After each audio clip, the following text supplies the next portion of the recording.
Hi, it's Kevin Roy, and this is part two of a four-part series breaking down the four-pillar AEO and GEO plan to win an AI search in 2026. So if you want to be cited by Perplexity, Claude, Gemini, ChatGPT, you have to stop writing like it's 2010. The AI models actually don't read the whole page. They scrape it for very specific facts. This is pillar two, and today I'm going to show you the exact three-block architecture that turns your boring blog post or your page into a citation-ready machine. So I don't know if you remember my three-block blueprint video on how to build a backyard Christmas tree wonderland that has the answer, the proof, and the pathway. If you want to go back and look at this into more depth, go back and watch that video. But in this video, however, we're going to cover the highlights and the basic things that you need to know. So we're going to start your page with block one, which is the answer block. This is the high impact fix. It is the most important change that you can make on your pages or your blog posts. And the strategy here is that within the first 2 to 5 sentences of your page, you want to answer the primary query or the keyword phrase you're trying to rank for or get cited for in plain English. So the format, put it in a call out box or just make it bold.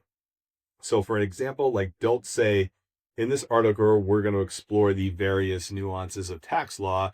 Say, tax law in 2026 requires X, Y, and Z. Why?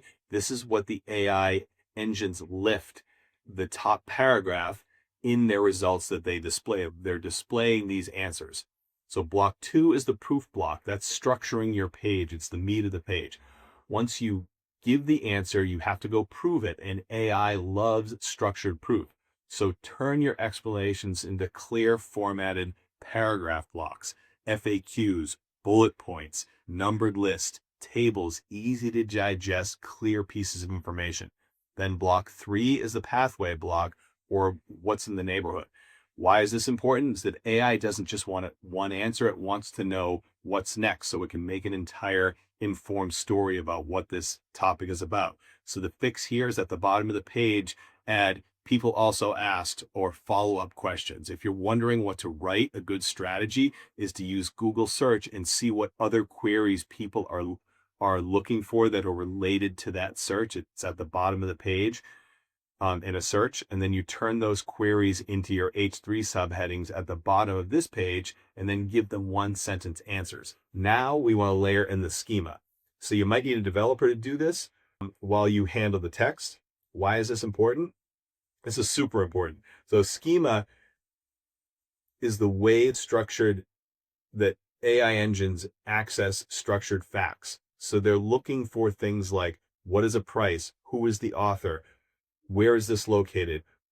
Is this an FAQ? Now, in order to check that, so once you have the schema in, you can use Google rich text results, which I'm showing here, and paste your URL in. It will say if it's valid or not. Google Search Console also does the same thing, and it will tell you if your schema is broken. If you want any more info on schema, go back a few videos and look at my schema mountain, where I cover like beginner, intermediate, and advanced schema, and I actually give you the blueprint and schema examples for every single type of schema that you need. So if you do nothing else this week, just do 3 things. Move your answers to the top, stop burying the lead, add a table or a list to make your data scannable, and then add a next question and build the path for AI to follow. And then if you can, and this is really important, add schema, and the schema has to match the content and your page intent. Just don't put schema in for the sake of schema. So this is pillar 2, and your content is now citation ready.